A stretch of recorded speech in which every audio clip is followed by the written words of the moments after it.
What up, my fellow Knicks fans? This is your guy Marcellus Ease, and don't panic quite yet. Now, Stephon Marbury spoke on the Knicks and their relevancy in today's NBA, and he brought up some interesting points about the true business model of the New York Knicks, as it might not be about selling the team, but just selling the NBA product, particularly other teams. And he also expressed some of his sentiments about his experiences with the Knicks. Now, remember this, that when Marbury was on the Knicks, they went through a very tough stretch, which is well known as the Isaiah Thomas years. The Knicks did have a lot of talent on the team. They had Eddie Curry, Jamal Crawford, Marbury. They even got Stevie Francis. But because of the lack of culture and discipline, not everything could quite come together. And with Stephon Marbury being the face of the franchise, his reputation took a major hit, which it never really recovered from in the NBA. What's interesting is you talk about the players always get blamed, but when you look at the Knicks, not much has changed with the organization. We just saw Spike Lee almost get kicked out of the arena. You know, it's like at some point you can't always just blame the players. It's the higher ups of that situation. I'm just going to say this, and I'm going to leave it at this. The New York Knicks are the #1 making money team in basketball. Okay, Factual statement. This is facts. I only speak factorial is the only route that I could go, especially me when I say something. Everybody's gonna check my words. They definitely don't like some of the stuff that I say. So if they're the #1 making money team in basketball and they play the way how they play, what does that tell you? The popcorn stay popping, the beer keep flowing, and the food keep going. So if all of these different things is going on and people still going to buy tickets to go to the game and they still supporting, what does that tell you? They coming to see the other team. That's what's happening. They cheer more for the dudes that's on the other team than they cheer for the dudes that's playing for the team. Well, what's crazy is like someone with Spike is he's been loyal for so long. Man, loyalty. Come on, man. You know how long that go. Ain't no loyalty Spike? in business. Spike, one of the most loyal fans ever. Nah, man. Spike loyal to trying to win. Yeah, well, That's what Spike is upset. He's very getting upset. older. He's like, yo, he come needs to on. see some victories. He got more facial expressions than me on the bench, sitting on the floor. He got a lot of different stances and poses when the game is going on. He's like, you can tell by his mood when the game about to change. You can look at him, how he be sitting there from on his knees to like this. He got a lot of pictures. Yeah. Steph, do you at all still follow the Knicks? I mean, obviously, a kid growing up in Brooklyn, Knicks were everything. But do you still follow them? Do you still give a shit about them? Do you still care about them actually, becoming relevant at some point in our lifetime? The Knicks are the most relevant team in basketball. I mean, they're not relevant from about? they're relevant from a business standpoint. I get that. They're the most valuable franchise in the NBA at like $4.6 billion. But it's like, it's as a Knicks fan myself, as someone that grew up, rooting for them, and you did too as a Brooklyn kid, and everyone from New York basically grows up rooting for the Knicks. Like, they've been a shit show for 20 years now. So I guess I'm just curious if you ever can foresee them being good, relevant, competent, and not a complete shit show in our lifetime. I'm going to put it like this.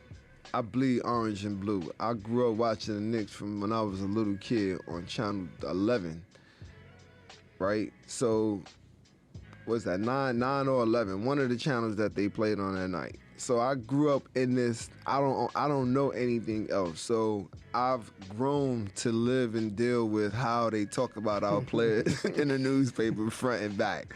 I've grown to listen to you talk about your team the way you talking about your team.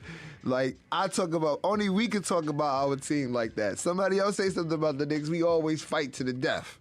Right? And then it comes to the point where we got to die and we say, oh, yeah, they are bad. Okay.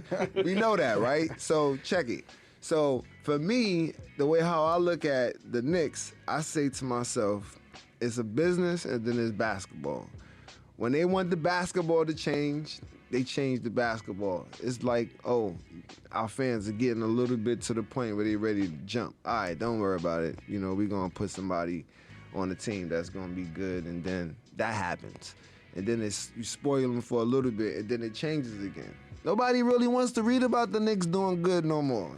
Think about it. You pick up the newspaper, you see something good, you're like, oh, they won. They beat the Houston. It's fun to bash them. It's fun to like jump on the bandwagon and just destroy them, especially ownership and all the stupid nonsense that comes down from the top. No, I'm not down on it because I played there and I'm a fan. So I believe one day it will happen. That's part of the ideology and what we've been thinking in America.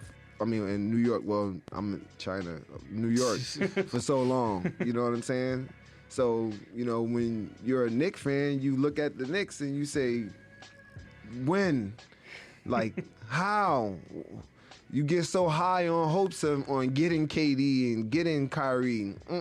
That's not happening. Well, I can tell you when it's going to change, but I have no idea, or, you know, I have just no idea when the actual date's going to happen. Steph, you're a head coach now in China. That was a quick transition there, pal. I know what that was a transition about. We're not talking about Dolan.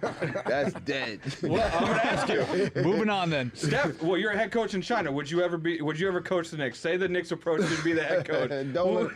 I don't think Dolan will offer me the job. They're looking for a coach. I don't think he will offer me the job. Hey. But you know what? I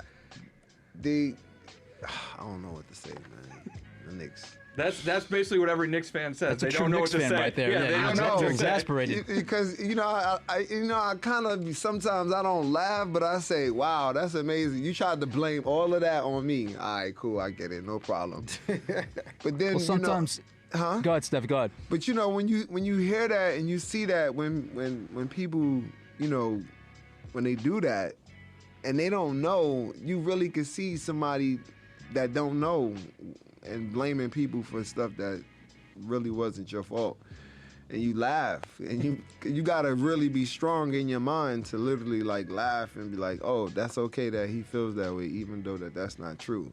You know, a lot of stuff that goes on with these guys when they're playing, you look at them, you can see the same face I had when I literally look at some of them. It's, you know, you want to win. Nobody likes losing, man. Nobody want to get punched in their face every day. That's just not something that you want to do. That's losing. And you playing in New York, it's a hard place to play, man. Now, there is a method to James Dolan's madness. The Knicks making the amount of money that they're making, it couldn't happen unless they were truly relevant. And like Stephon Marbury said, there's like a kind of allure of selling hope. And the loyalty only really comes down to winning, the hope of winning, I should say.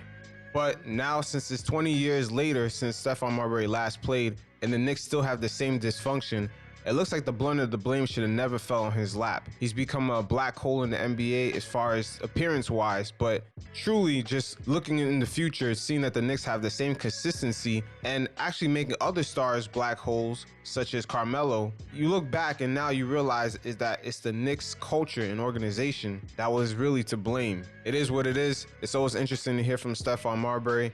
He's pretty much at a point where he doesn't really give a fuck about what other people think. He's just gonna say how he feels. You guys let me know what you think, and you guys stay safe. Peace.